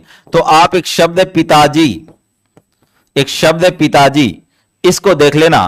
पी का मतलब पीतल हो गया, ता का मतलब तांबा हो गया, जी का मतलब जिंक हो गया, तो आपका उत्तर आ जाएगा, है ना। पिताजी शब्द याद रखो। पीतल किससे बना होता है? उसमें 70% तांबा होता है और जिंक होता है 30%। ये अभी सीटी में पूछा था, इसलिए मैं बता रहा हूं कि यदि कोई पेपर सेटर वो वाला पेपर देख के पेपर बनाएगा तो ये हो सकता है ये क्वेश्चन पूछ ले, तो ध्यान रखना। चलिए आगे बढ़ते हैं। सामान्यतः टीवी रिमोट कंट्रोल में उपयोग की जाने वाली तरंगें होती है। दोस्तों टीवी का रिमोट है, एसी का रिमोट है, आप देखेंगे कि ये जो है उस दिशा में ही करने पर काम करते हैं। यदि आपका टीवी इस तरफ आप उल्टा करके इस्तेमाल करोगे तो वो काम नहीं करेगा, जबकि यदि वो रिफ्लेक्ट हो जाए प्रॉपर्ली इस एंगल से कि वहां रिफ्लेक्ट होकर वापस वहां जाए डिटेक्टर पे, तो वो काम कर सकता है। लेकिन इन जनरल हमें रिमोट ऐसे करना पड़ता है तभी वो काम करता है। इसका मतलब ये ऐसी रेडिएशन है जो सरल रेखा में गति करती है, सीधी रेखा में गति करती है। तो वो दोस्तों आईआर होती है। कौन सी होती है? अवरक्त किरणें, जिसे इंफ्रारेड कहते हैं, आईआर, है ना। ये आपके थर्मल इमेजिंग कैमरे में नाइट विजन के लिए यही इस्तेमाल होती है। सिमिलरली आप रेडियो वेव को देखेंगे तो रेडियो वेव तो चारों दिशाओं में गति करती है। टावर में रेडियो वेव का इस्तेमाल होता है, वो चारों दिशाओं में होती है, लेकिन आईआर सीधी रेखा में गति करती है। तो ध्यान रखना, अवरक्त किरणें रिमोट में यूज होती है। आगे देखिए, भारत इलेक्ट्रॉनिक्स लिमिटेड भेल इसरो के सहयोग से क्या बनाता है? भाई भेल इसरो के सहयोग से क्या बनाता है? तो दोस्तों ये जो आपका ऑप्शन है 2, gallium arsenide, gallium arsenide, gallium arsenide cell बनाता है दोस्तों, है ना। और इसको गेयस बोलते हैं। इसको क्या बोलते हैं? गेयस, गेयस सेल भी बोला जाता है। तो ध्यान रखिएगा, ये भेल प्लस इसरो मिलकर बनाते हैं। ठीक है भाई, ये भी आप ध्यान रख लेना। चलिए आगे बढ़ते हैं। जैव विविधता मापने के गणितीय सूचकांकों में से कौन सा एक स्थानीय स्तर पर किसी समुदाय आवासीय क्षेत्र में माध्य प्रजाति विविधता को दर्शाता है? दोस्तों एक चीज देखना, यहां पर जो जैव विविधता है ना, जैव विविधता, इसके प्रकार और मापन की विधियां अलग अलग होती है। प्रकार तो इसके होते हैं आनुवांशिक, प्रजाति और सामुदायिक, है ना, या पारिस्थितिकी, ठीक है। लेकिन इसके जो मापन की विधियां वो अल्फा बीटा गामा होती है। तो जैव विविधता के मापन की जो विधियां है ना वो 3 है। कौन कौन सी है? एक तो है अल्फा जैव विविधता, एक है दोस्तों बीटा जैव विविधता, और एक है आपका गामा जैव विविधता। ठीक है, ये 3 तरह की जैव विविधता मापन की विधियां हैं। अब जो ये अल्फा है ना, ये स्थानीय स्तर पर यूज होती है। स्थानीय स्तर पर कोई पूछ ले कि हमारा जो ये खेत है, इस खेत की जैव विविधता पता लगाओ, तो अल्फा जैव विविधता से आपको पता लगेगी उसमें टोटल जीव जंतु कितने हैं, पादप कितने हैं, ठीक है ना। लेकिन यदि आपको 2 जैव विविधता वाले क्षेत्रों में तुलना करनी हो तो बीटा जैव विविधता, और जब आपको पूरे ग्लोब का बहुत बड़े एरिया की जैव विविधता पता करनी हो तो ये आपका संपूर्ण पारितंत्र की यदि करनी हो तो वो आपकी गामा जैव विविधता है। तो ये मापन का सबसे बड़ा पैमाना तो गामा है, सबसे छोटा पैमाना अल्फा है, और तुलना करनी हो तो बीटा। ये याद रखना दोस्तों, तुलना करनी हो तो क्या? बीटा। अब आप आंसर दीजिए यहां पर, तो ये इसको पढ़ने के बाद आपको पता चलेगा कि ये अल्फा सूचकांक है, अल्फा जैव विविधता है, ठीक है ना। ये मापन की विधियां है। कभी भी प्रकार में अल्फा बीटा गामा मत सोचना दोस्तों, पर प्रकार तो होते हैं आनुवांशिक, प्रजाति, है ना, और फिर आपका पारिस्थितिक लेवल पे, लेकिन अल्फा बीटा गामा मापन की विधियां हैं। चलिए आगे बढ़ते हैं। यहां पर 2 कथन दिए गए हैं, कथन ए और कथन आर। कथन एक तो कथन है, दूसरा उसका कारण है। देखिए, डीएनए फिंगरप्रिंटिंग पितृत्व स्थापन तथा बलात्कार वादों में अपराधियों की पहचान हेतु एक महत्वपूर्ण परीक्षण बन गया है। कारण है, डीएनए परीक्षण हेतु बाल, सूखे रक्त व वीर्य के सूक्ष्म नमूने पर्याप्त होते हैं। दोस्तों एक बात सुनिए, डीएनए आपके सभी कोशिकाओं में पाया जाता है सिवाय आरबीसी के, ये आप सब जानते हो, है ना। ह्यूमन में आरबीसी और प्लेटलेट्स को छोड़कर सारी कोशिकाओं में आपका केंद्रक है और उसमें डीएनए है। मेरे शरीर की कोई भी बायोलॉजिकल फ्लूइड से कोशिका निकाल ली जाए, उसमें डीएनए सेम होगा, चाहे वो शरीर के किसी भी हिस्से से हो। इसका मतलब डीएनए सार्वभौमिक होता है। एक व्यक्ति की सभी कोशिकाओं में समान डीएनए होता है, चाहे वो बाल से निकालिए, चाहे वो आपका सीमेन से निकालिए, चाहे ब्लड से निकालिए, चाहे सलाइवा थूक से निकालिए, चाहे प्रेस्पिरेशन पसीने से निकालिए, हड्डियों से निकालिए, टिश्यू से निकालिए, किसी भी इवन दांत से निकालिए, है ना, सबका जो है पता चल जाता है। तो वो जो डीएनए समान है, इसलिए सैंपल कोई भी आ जाए डीएनए डिटेक्ट हो ही जाता है।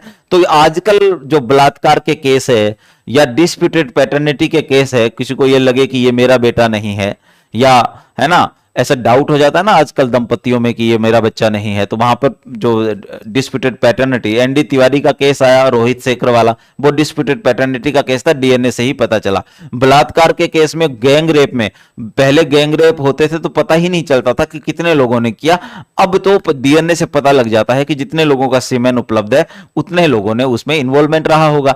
तो ये सारा दोनों बातें सही है, ठीक है ना। तो आप देखिए कि कथन ए तथा कारण आर दोनों सत्य है, तथा कारण आर तक कथन ए का सही स्पष्टीकरण बिल्कुल सही है। तो ए आपका सही उत्तर इसमें होगा। डीएनए व्यक्तियों के पहचान की सर्वोत्तम विधि है दोस्तों। और अपवाद के रूप में आप देखना कि हम डीएनए से किसको नहीं पहचान सकते, क्लोन सॉरी, यदि कोई क्लोन होगा तो नहीं पहचान पाएंगे, क्योंकि क्लोन का तो डीएनए समान होता है, ठीक है। यदि कोई जुड़वा बच्चा है और आइडेंटिकल ट्विन है, आइडेंटिकल ट्विन कौन होता है, जैसे मान लीजिए ये एग है,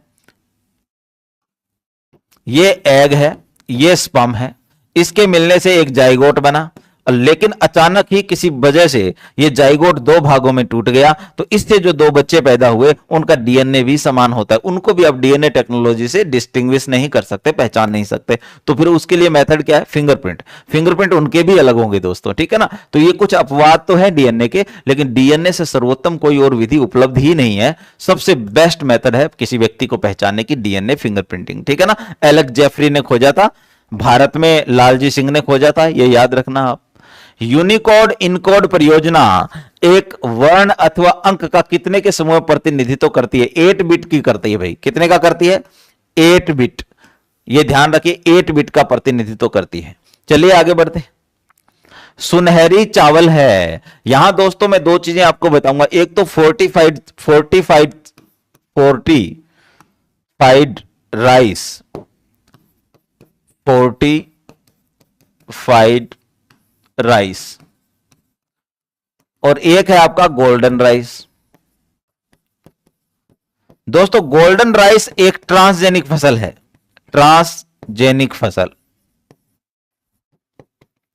जिसे आप जीएम क्रॉप भी कहेंगे।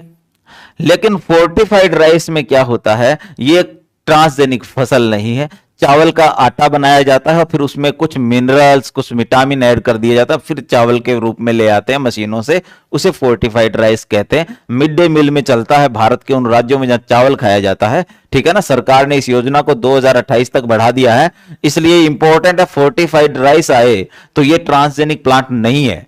फोर्टिफाइड राइस क्या, ट्रांसजेनिक प्लांट नहीं है, याद रखना है। जबकि गोल्डन राइस की बात हो ना, भूरा रंग का चावल होता है, सुनहरा चावल, वो कैसा होता है, वो ट्रांसजेनिक फसल है।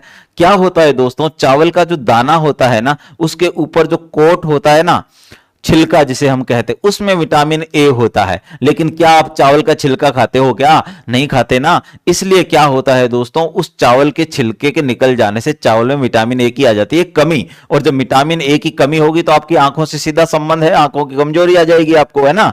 तो इसलिए ट्रांसजेनिक राइस जिसे गोल्डन राइस कहते हो, उसमें एक ऐसा जीन डाला गया है जो विटामिन ए का संश्लेषण कर देता है, ठीक है ना। बीटा कैरोटीन नाम से वो क्या कर देता है, विटामिन ए का संश्लेषण कर देता है। तो अब जो विटामिन ए छिलके में था अब वो दाने में भी है, बस इसी का नाम गोल्डन राइस है दोस्तों, आपको याद रखना है, ठीक है। एक चीज और याद रख लेना, चावल की बात आई है तो बता देता हूं मैं कि एक होता है कि आप पोलिश वाला राइस खाने से कौन से विटामिन की कमी हो जाती है और उससे होने वाला रोग। जब पोलिश वाला राइस कोई खाता है ना, तो आप में विटामिन B1 की कमी हो जाती है, जिसका केमिकल नेम थायमीन होता है, उससे होने वाला रोग है बेरी। ये सवाल मल्टीपल टाइम्स पूछा गया अलग अलग पीसीएस में कि किस सुनहरे आपका नहीं पोलिश वाला चावल खाने से कौन सा रोग होता है, तो आंसर है बेरी, ठीक है ना। किस विटामिन की कमी होती है, तो आंसर है B1, रासायनिक नाम B1 का है थायमीन। अब क्लियर है, चलिए आगे बढ़ते हैं। पहले ये सोल्व तो कर ले। सुनहरा चावल है, चीन की पीली नदी के तट पर उगाई गई चावल की किस्म, नहीं, गलत है ये। लंबे समय के उपरांत पीली आभा वाले चावल, गलत है। एक ट्रांसजेनिक चावल की किस्म जिसमें कैरोटीन के लिए जीन उपलब्ध है, बिल्कुल ट्रांसजेनिक फसल है, ठीक है ना। चलिए आगे बढ़ते हैं। ऐसा उपकरण जो रासायनिक ऊर्जा को विद्युत ऊर्जा में परिवर्तित कर दे वह कहलाता है दोस्तों बैटरी। आपकी जो बैटरी है उसमें रसायन भरे रहते हैं और वो विद्युत ऊर्जा देते हैं आपको। जितने भी सेल होते हैं, सेकेंडरी सेल और प्राइमरी सेल, सब में क्या होता है, रसायन भरे रहते हैं। वो किस रसायन को किस में परिवर्तित करते हैं, वो परिवर्तित करते हैं इलेक्ट्रिक एनर्जी में। याद रखना, जैसे मोटर है ये तो विद्युत ऊर्जा को यांत्रिक ऊर्जा में बदलती है, ये जनरेटर है ये यांत्रिक ऊर्जा को विद्युत ऊर्जा में बदलता है। ठीक है ना भाई, तो ये ध्यान रखिएगा, ये उपकरणों वाले क्वेश्चन भी कई बार आते रहे हैं।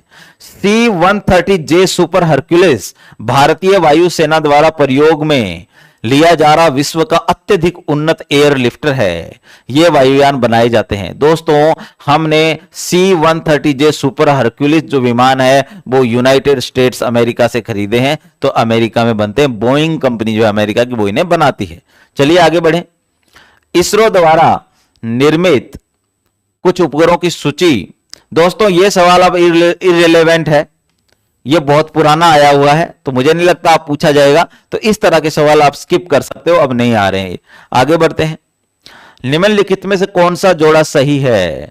दोस्तों यहां पर कुछ चीजें दी गई है और उनके सामने उनका फंक्शन दिया गया है। जैसे लाइगेज, इसका नाम लाइगेज एंजाइम होता है। क्या होता है इसका नाम? लाइगेज।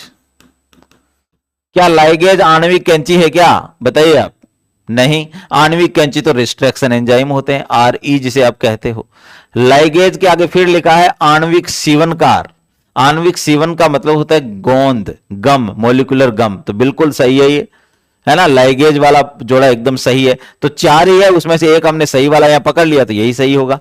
आगे लेकिन देख तो लें एक बार। रिस्ट्रक्शन एंडोन्यूक्लियज, ये आपका मोलिकुलर सीजर है, लेकिन लिखा क्या है? सीवनकार, तो ये गलत हो जाएगा। DNA पॉलीमरेज, आणविक कैंची, नहीं वो तो रिस्ट्रक्शन एंजाइम होता है ना, तो ये भी गलत हो जाएगा। ठीक है, जो पॉलीमरेज है ना वो रेप्लिकेशन के लिए जरूरी होता है। DNA का DNA की फोटोकॉपी बने, DNA की प्रतिकृति बने, रेप्लिकेशन रेप्लिका बने, उसके लिए पॉलीमरेज जरूरी होता है। ये सारे एंजाइम हैं, DNA के लिए काम करते हैं। ठीक है भाई, आगे देखिए।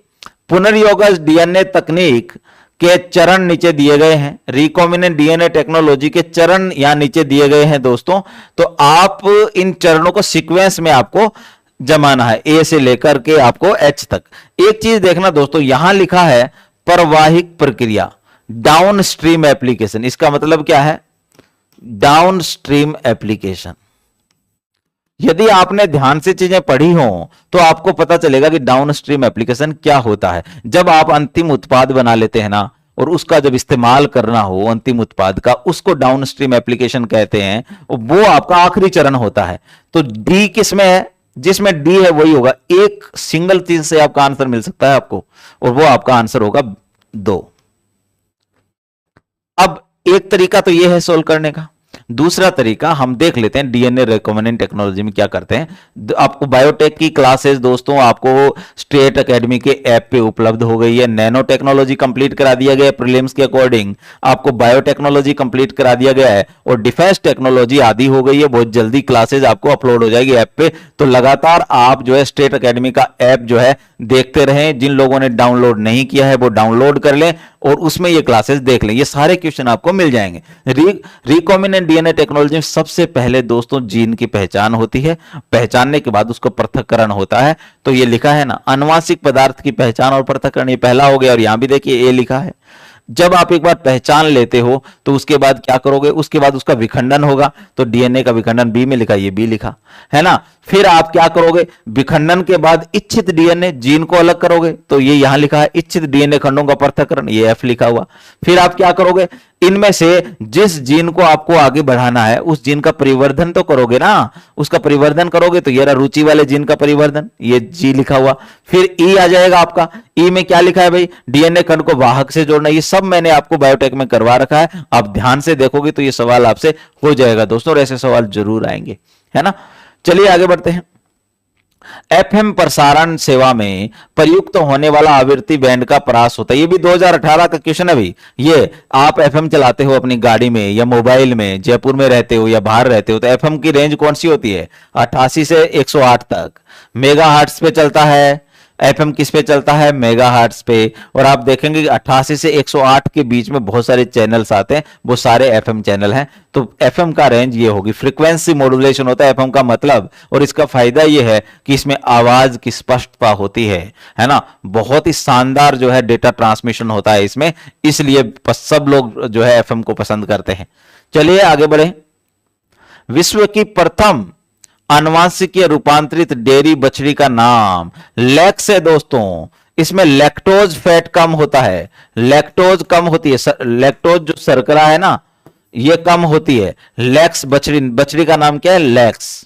चलिए आगे बढ़ें। निम्नलिखित कथनों पर विचार कीजिए। अति सूक्ष्म तकनीक नैनो टेक्नोलॉजी नैनोमीटर पैमाने पर आधारित होती है। क्या पहला कथन सही है क्या? बिल्कुल नैनो पैरामीटर पर आधारित होती है, यह कथन सही है। दूसरा देखिए, अति सूक्ष्म पदार्थों नैनो मटेरियल की विशेषता इलेक्ट्रॉन सूक्ष्मदर्शी द्वारा ज्ञात की जा सकती, बिल्कुल इन्हें इलेक्ट्रॉन सूक्ष्मदर्शी द्वारा ही देखा जा सकता है, यह भी सही है। आगे देखिए, अति सूक्ष्म पदार्थों के संश्लेषण की भौतिक तकनीक प्लाज्मा सिंथेसिस होती है, यह गलत है, ये नहीं भाई। तो 3 जहां है इनको हटा दीजिए, तो आपका आंसर ये हो जाएगा 1 और 2। ठीक है, तो ये भी हो गया क्लियर, ये नैनोटेक से आया। नैनो टेक्नोलॉजी संबंधित है, नैनो टेक्नोलॉजी क्या वो एटॉमिक इंजीनियरिंग से संबंधित है, कार्बन इंजीनियरिंग से संबंधित है, या माइक्रो फिजिक्स है, या माइक्रो बायोलॉजी है? जब माइक्रो शब्द होता है दोस्तों तो ये तो 10⁻³ से 10⁻⁻6 वाले है, तो वो तो नैनो मटेरियल है ही नहीं, ठीक है ना। तो यहां पर जो ये एटॉमिक इंजीनियरिंग है ना, इसी का नाम जो है परमाणु अभियांत्रिकी जो है वो नैनो टेक्नोलॉजी से संबंधित होती है। आगे देखें, निम्न में से कौन सा युद्धक टैंक है? दोस्तों भारत के पास मैन बैटल टैंक और छोटे बैटल टैंक और मीडियम बैटल टैंक नाम से कैटेगराइज करके बहुत सारे टैंक है। उसमें से आप देखेंगे कि अर्जुन और T-72 जो है ना ये युद्धक टैंक है। महाराजा, AN-2 इस तरह से भारत के पास कोई टैंक नहीं। यहां अर्जुन तो है लेकिन AN-32 नहीं है, यहां महाराजा नहीं है, T-72 तो है, यहां महाराजा नहीं है और ये AN-32 भी नहीं है, ये वाला अर्जुन व T-72। निम्नलिखित में से कौन सा भारत में निर्मित प्रथम स्वदेशी वायुयान वाहक है? एयरक्राफ्ट कैरियर दोस्तों INS विक्रांत जो है ना, जिसे कोचिन शिपयार्ड ने बनाया है, ये याद रखना है। INS विक्रांत को किसने बनाया है? तो कोचिन शिपयार्ड ने। तो INS विक्रांत जो है वो भारत का पहला स्वदेश निर्मित है। भारत के पास वर्तमान में 2 एयरक्राफ्ट कैरियर है, एक INS विक्रमादित्य है जिसे हमने रूस से खरीदा है, जिसका पुराना नाम एडमिरल गोर्सिकोव है, ठीक है ना, एडमिरल गोर्सिकोव है। तो दोस्तों विक्रांत और ये सारे के सारे डिफेंस टेक्नोलॉजी में स्पेसिफिकेशन के साथ आपको करा दिए जाएंगे। मेरा खुद का चैनल भी study with doctor Shyam Jahangir, उसमें भी मैंने विमान वाहक पोत पर एक वीडियो बना रखा है, आप देख सकते हैं, उसमें बहुत सारी डिटेल दी हुई, 10-12 मिनट का होगा, तो वो देख सकते हैं आप। चलिए आगे बढ़ते हैं। नासा का प्रथम सक्षम मिशन जिसके द्वारा पृथ्वी का आकार एवं अन्य तारों के चारों ओर उपस्थित लघु ग्रहों की खोज की जा सकी वह है केपलर। दोस्तों नासा का जो केपलर मिशन था ना, उसके वह पृथ्वी के जैसे दूसरे ग्रहों की खोज करना उसका मकसद था भाई, तो वो क्या है, केपलर था। आगे बढ़िए। कृत्रिम उपग्रह प्रक्षेपण करने वाला प्रथम देश, दोस्तों दुनिया में पहला जो उपग्रह था ना वो 1957 में लॉन्च किया गया और उसका नाम था स्पुतनिक फर्स्ट। Sputnik first. अब आप बता दीजिए, 100% मुझे भरोसा है स्पुतनिक फर्स्ट देखते ही आप देश का नाम बता दोगे, और वो देश है रूस, ठीक है ना। तो रूस पहला देश था जिसने जो है पहला कृत्रिम उपग्रह भेजा था। आगे देखिए, ब्लूटूथ तकनीक प्रयुक्त होती है, ब्लूटूथ तकनीक प्रयुक्त होती है लैंडलाइन फोन से मोबाइल फोन पर संचार हेतु। क्या ये है? नहीं है। यंत्रों के मध्य वायरलेस संचार, बिल्कुल ब्लूटूथ एक वायरलेस संचार, ये बात सही है। यंत्रों के मध्य कुछ भी यंत्र हो सकते हैं, वो तो आपका है ना, तो बिल्कुल ये सही लग रहा है। आगे देख, केवल मोबाइल फोन पर सिग्नल, नहीं ये गलत है। सैटेलाइट टेलीविजन, गलत, तो इसका मतलब 2 सही हो जाएगा। इतने आसान सवाल भी आएंगे कई बार।